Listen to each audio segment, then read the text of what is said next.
the anabolic steroids, Deca-Durabolin and Equipoise, do lead to increased red blood cells. But is this dangerous? Welcome today's presentation. This is very important. I could tell you this as a physician taking care of men on testosterone and utilizing anabolic steroids for well over a decade now. I could tell you that I come in contact with this and I deal with this every single day, absolutely every single day. I still work with other experts all over the world, hematology experts that are experts in blood and in some forms of cancer. They're hem-onc doctors that I work with these doctors when I feel uncomfortable with a scenario clinically with myself. I reach out, of course, and there's no consensus on this. There's none. I've looked at the data, I looked at the research, and I will summarize it, but I'll try to keep it lively and so it's moving forward and not bogging down in some of the real details. But I can tell you this is based on evidence-based medicine and also my clinical input for what I've seen with thousands of patients since 2003, really, 2003, 2005. So, and here it's the fall of 2018. So thank you so much. Let's start right off. So Deca-Durabolin, obviously Equipoise, other anabolic steroids, including testosterone, they do increase red blood cells. Everyone knows it. No one's going to argue. There's so many details on this. We have to define the terms. There is erythropoiesis, is a condition that is called the physiologic condition that actually is how the red blood cells are made. That's a physiologic condition. That this is called erythropoiesis, and that's how red blood cells are made. Let's not confuse it with polycythemia, which is a definition of too many red blood cells on an actual hemoglobin hematocrit reference interval, which we'll get to. So right off the bat, the process, the physiologic or the pathophysiologic process of producing red blood cells is driven by hypoxemia. It really is. It's incredible. The old caveman stuff. He was bleeding or he had some sickness or he had low blood carrying capacity, and that's the driving force. Again, no one's arguing this. Erythropoiesis, the number one answer is hypoxemia, low oxygen states. And I love the support in the background from this, and I've researched this for years. Blood loss, altitude, anemia, sickness. So if you're losing blood, it's going to cause this process. We're going to be down here in a minute. Obviously, living at high altitude. Now, these are not steroid related. This is just physiological living and adaptation in mammals and the humans. So the blood loss, the altitude, the anemia, sickness, and that's it. So let's talk about the process of erythropoiesis and how red blood cells are produced. And let's just try to roll through with the basic medical science here. The receptors, basically when you're having low oxygen and the hypoxemia, the receptors in the body, it's absolutely incredible. Don't want to bog down on this, super complicated. And they end up basically stimulating initially right out of the kidney and the liver. 90%, what is in the end happens is that erythropoietin, EPO, is increased. Now, this increase in EPO will be sent out from mainly the kidney, 90%, and goes systemically and ends up in the red bone marrow and the ends of the long bones. This is the femur right here. And what that does is that produces the red blood cells. Again, this process is a natural process. It's a continual process where you're making blood cells and you're degrading them. It's incredible how you can be balanced. The Mother Nature and the human is so incredible. It's balanced. So you're producing red blood cells, you're breaking down red blood cells. If you produce too much red blood cells and you're over this limit, which is very interesting, we'll talk about what is this limit and who decides what that limit is and what's the data for that. So if you're over this limit, it's called polycythemia, many red blood cells. If you're under it, it's called anemia. We're not talking about that today. We're talking polycythemia. So when you look at this, the erythropoiesis driven by hypoxemia, but this is not from steroid use. So what's that? Well, erythropoietin is also increased, and it's called androgen-mediated erythropoiesis. There's data on this. It's been out there since the 1960s and 70s, mainly with testosterone, even Deca-Durabolin Equipoise. You could see that it's out there. There's individual, I researched a lot for this. You can see there are individual case studies, and there's reports all over the world. So androgen-mediated erythropoiesis is what we're talking about here today. And how does that directly work? So it's multifactorial. The mechanisms are multifactorial. There's no question. This androgen-mediated erythropoiesis. So here's how I see it. You have steroids, and not these are the steroids. I mean, Deca and Equipoise, that's just poster child stuff. But there's other ones. The oral steroids do it too. I mean, you see people on Anavar, they have increased red blood cells. But I think the poster children are definitely Deca and Equipoise, and testosterone and dose dependent. So back to the presentation. The mechanism is multifactorial. You have direct stimulation from steroids on the kidney, maybe the liver, but mainly the kidney, and you increase EPO. EPO directly goes up from steroids.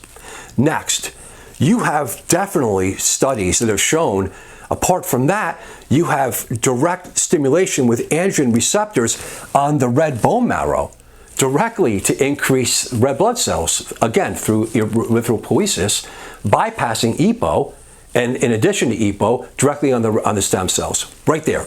Anabolic androgenic steroids, right there. So steroids hit here, increase EPO, the old-fashioned way, the regular way, and in addition to hypoxemia, hold on to that thought, steroids directly here as well. There, increase EPO, therefore increase here, hematocrit, hemoglobin, polycythemia, anabolic steroids directly there. Now, what I put together from my clinical studies and what I want to present to the world is, in addition to the EPO directly in the stem cell direct stimulation, which everyone will agree with, I see this multifactorial nature. I see another process mediating through the old-fashioned hypoxemic sleep apnea. Obstructive sleep apnea, so many men I see that are on steroids or testosterone, and then I see that I'm losing control and they're becoming polycythemic, which we're going to review the reference ranges soon, is I ask, well, now you have sleep apnea, or it's worsened on the CPAP or BiPAP, maybe not, maybe it's working, maybe it's not. And not to mention, so many people use steroids, and even women I've heard, although I don't take care of women clinically, that they develop sleep apnea from anabolic steroids. Wow! So in addition to these direct mechanisms, if you will, you have an indirect mechanism through hypoxemia. Through anabolic steroids can lead to, no one's going to argue it, central obstructive sleep apnea. Wow! So directly, the stem cells, the EPO, we talked, indirect. Decrease in oxygen saturation, you're hypoxemic, you have sleep apnea. That's going to, again, that's the part of the mechanisms of this multifactorial mechanisms of androgen-mediated erythropoiesis causing polycythemia. What else? What else do I see? Genes. You have hereditary hemochromatosis. So, and that brings us up to the types of polycythemia. There's a primary, which is a real disease state. That's hereditary hemochromatosis and polycythemia vera that's mainly mediated through a mutation in the JAK2 chromosome. Everyone knows this. All physicians and hematology doctors, this is just, this is hematology 101. The secondary types, as we're going into this here, are, again, hypoxemia driven from the blood loss, the altitude, anemia, and androgen-mediated that we're talking about right here about the steroids. So it all comes together. I know it's complicated. So again, the indirect, the sleep apnea, there's genes.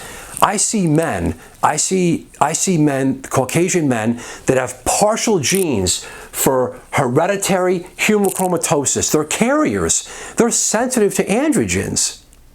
I've seen it. I discovered this 10 years ago. The polycythemia vera and the JAK2, those are real congenital, those are real disease states that have probably nothing to do with this at all. But this There's no question that in Caucasian and European men, more Western European Caucasian men, there's genetics for this carrier state for the hereditary hemochromatosis. I've seen it. It's a genetic thing. Very common and actually very easy to check on the labs. Other genes, race. You don't see African American men get easily polycythemic. You just don't see it. Again, you see the white guys do, but that doesn't say that some of the African American gentlemen I take care of, you don't see part of that, but you don't see it to the extreme degree that I do with the white guys. Very interesting. So there's the hereditary state. The JAK2, I mean, if you have this, and we're going to go into what to do in a minute, if you have these gene states, you're in serious trouble. I mean, you're going to be down to the guys that are so sensitive to just a wipe of androgen, androgel, or some small injectable. They go up to these high levels. Sleep apnea, genetics. Stay with me. So, other, age. You don't see polycythemia on young men. Nothing like they do as they get older. I discovered this. Other physicians have discovered it. No idea why. 20-year-old men could be on 5 grams or more of steroids, including testosterone. They don't have polycythemia. They're red cells. They're under 17. Hematocrits are in the upper 40s, 45, 48. Unbelievable. They get older, starts to change. No one knows why. Age, race, diet, carbs. Been through all the videos. I've seen it already. Carbs, supplements, B12 folate, probably no relationship, alcohol, drugs, everything else, supplements, diet, that's it. These are the mechanisms. This is the mechanism for androgen-mediated erythropoiesis. Okay, thank you. Next step. Okay, great, Doc. Thank you so much for that. Danger. Is it dangerous? That's why I'm doing this. We really don't know. Let's talk about the numbers. Let's define the terms. It's hemoglobin hematocrit. We're not talking on a full CBC of white blood cells and platelets. That's not what this is about. This is erythropoiesis and it's polycythemia. By definition, this is very interesting. I've learned this over years. The upper limit normal on any lab in the world will not be the same. It depends on who the lab is run by and who's deciding those reference ranges. There's quite a range. In America, 17.1 to 18 is normal.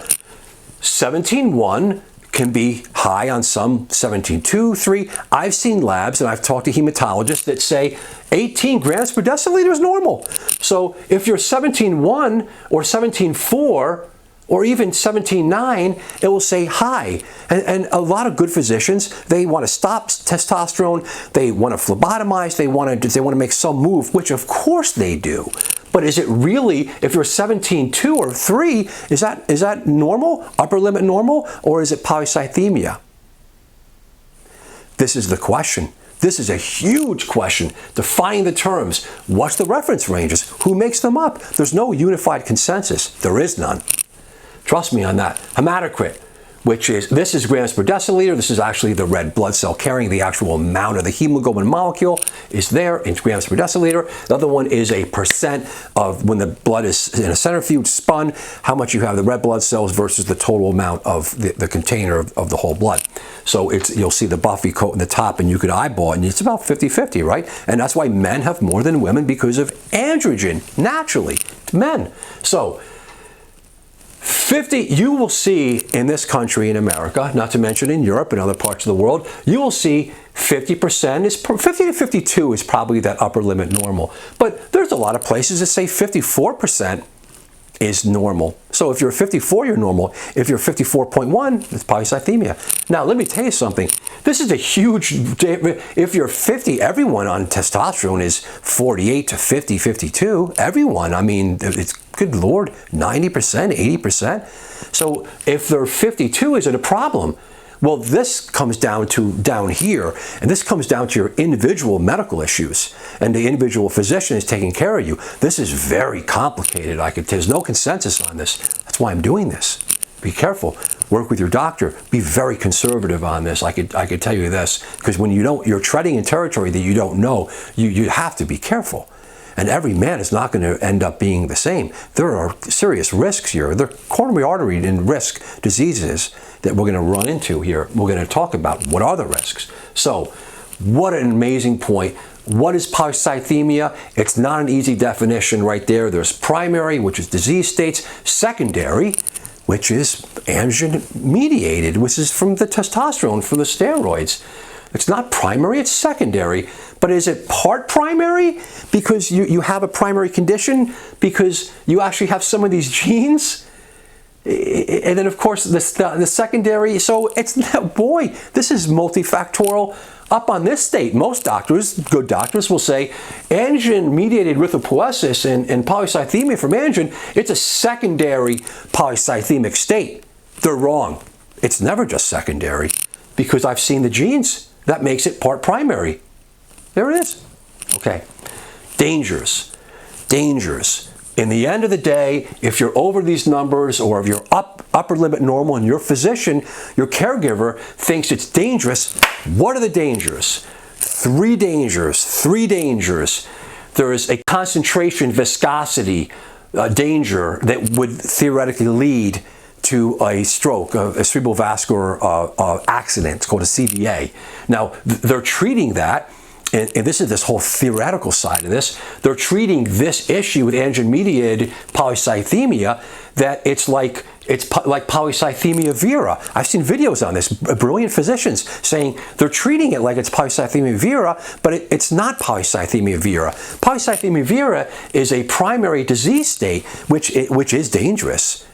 I'm not a hematologist, but I could tell you that I've never even seen this. I've seen a bunch of guys with hereditary hemochromatosis, both full states. They have the real genetic state, and if they go on testosterone, I mean, they have to be phlebotomized just by having endogenous testosterone. These go on steroids, you can have serious problems. I've seen a number of those cases. But most guys, most average guys, they have a little partial carrying gene here. They have some sleep apnea, and they're getting older. Wow, you see these levels go up. So back to the danger. Concentration viscosity, like polycythemia vera, risk for stroke. Wow, I don't see it. I mean, I just don't see it. It's not in the data either. Iron overload, acute versus chronic oxidative state. This is incredible. Iron overload. Everyone talks about hereditary hemochromatosis. Let's get away from PC to HH. And now it's an iron overload. That's toxic if you have hereditary hemochromatosis. That's why you're phlebotomized. So it doesn't deposit and destroy your liver, not to mention your brain or your heart and your testicles, funny enough. Very interesting. So that's acute, kind of chronic. What about the oxidative? What about having a high hematocrit that really is too high for decades? Is that going to lead to danger? If you talk about high levels of iron, it's dangerous cardiovascular risk by some experts. This is question mark. Who knows? That's incredible to think of. So do you really want to have these high levels? Is it safe? Is it not safe? No one is going to know right now. There's no data. Hypercoagulable. Last part. 1, 2, 3. Hypercoagulable. That's the coronary artery disease. Being polycythemic, you're going to have a stroke. Polycythemia vera mechanisms. It's not true. Definitely not true. I don't see it. And the hypercoagulable state, polycythemic, other risk factors for coronary disease, polycythemic, hypercoagulable, you're going to have a clot. It's going to in the artery. It's called coronary artery thrombosis. It's a heart attack. No, I don't see it. Thank God. I just don't see it. I don't see it. 15 years, I don't see it. I see heart attacks. Is this a contributing factor? Wow. One of the top 10? This is complicated. I just don't see it, though. There's no data for it. No data. What do you do? In conclusion, what do you do? Be careful. Be very careful. Don't do steroids. These are hormones. These are massive hormones. Deca-Durabolin, old school. They used to use it for people that were anemic. Chronic kidney disease in parts of this world we don't have. We use EPO. We use direct EPO. We produced EPO. We used to use Deca-Durabolin. We used to put women that were end-stage renal disease, they were anemic, they were suffering, exhausted, and they were low blood counts. We give them Deca-Durabolin. In some parts of the world, they still do it. It's cheap. It works. Very interesting history. Deca-Durabolin, Equipoise as well. Obviously, that's a veterinarian drug. What do you do? beyond being careful. Get a history and physical. Look at your family history. Check the genes, hereditary hemochromatosis, if you're a carrier state. Look, when you do the H&P, get a CBC, get some iron studies. Look at your coronary artery disease risk factors for stroke and heart attack. It's so complicated. If you have many and you're polycythemic, you're probably pushing the edge, and you could push over and have a heart attack or a stroke. I see heart attacks regularly, but is it contributing from this? In some small degree. In a large degree, the answer is no. The large degree is the old school stuff, the old Framingham stuff. It's hypertension, diabetes, and cholesterol, and not to mention inactivity and genetics. If you're a man that has poor family history and you have bad genetics, that's probably the most important piece. You have to be so careful. If you have family history of early coronary disease, you have to keep everything tight. This is very complicated. H&P, check your genes, vital signs, blood pressure, heart rate. Again, all the labs have to be done. The CBC, the comprehensive metabolic panel. You don't really need the iron panel in the beginning, but you could follow that later. It's complicated, and it might get you in trouble because you might be over phlebotomized. I'm seeing this now. 1, H&P, 2, history and physical, genes, family history, 2, vital signs, blood pressure, heart rate. Again, in addition to the vitals and the labs, lipid, hemoglobin A1C, coronary artery calcium score. These are the classic risks that I check for all men. Echoes, if you think the guy has hypertension and he has a murmur, or he might have LVH. Again, all this is not going to cause foot pain or foot disease. It's going to cause coronary artery disease or stroke. So go to those other risk factors. It's common sense to me. Coronary artery calcium score, do you have plaque in the artery? Echo, A1C, diabetes, prediabetes, hypertension, cholesterol. It's all my stuff over and over. 2, 3, monitor regularly a CBC and iron studies. And iron studies, ferritin, total iron, and iron saturation. Again, you'll see these really won't change with testosterone. And with different types of anabolic steroids in different susceptible men, they can change. And just to phlebotomize is just not the answer. Very complicated. Number 3, monitor the CBC and the iron studies. See the range. See this range, because the range is, your doctor may be wrong. Again, very humble fashion, the ranges may be wrong. If you have 17.1, that's not polycythemic. If the real range, I like to use a range of anything, I like to keep, from the hemoglobin side, less than 17.5 or 4, but you'll see a lot of labs will say 17.6 is normal. And for my hematocrits, under 52%. And this is just what I've picked up and just my professional opinion over many, many years and interviewing many hematologists and taking care of a lot of men. That's just my safe zone, under 17.6 and under 52%. For the grams per deciliter hemoglobin hematocrit percent, respectfully. Number 4, manage your dose. Don't do steroids. Be careful with the doses. Type of steroids. Treat obstructive sleep apnea. Treat sleep apnea. Treat this primary cause with erythropoiesis with a hypoxemia, the caveman stuff. I see it. Treat it. You treat it. You see you see these hemoglobin hematocrits go down, literally by treating it, by losing the weight, trying to find other reasons why someone has sleep apnea, and then lowering the doses of the TRT, keeping it just the lowest dose you can do so the man feels good and he has a great quality of life. Hopefully getting the steroids off. For steroid users, be very, very careful because it's dose dependent on some facts. We do see different types of steroids, and treat the sleep apnea directly. You'll see the hematocrits and the hemoglobins go down. It's dramatic, incredible. So the sleep apnea, treat it. Phlebotomy, long-term, aspirin, other. So complicated. So complicated. Doctors are great doctors. Most doctors are obviously mostly very, very caring and honest, and they do the best they can with what they know. And this is all I do, so I better know this stuff.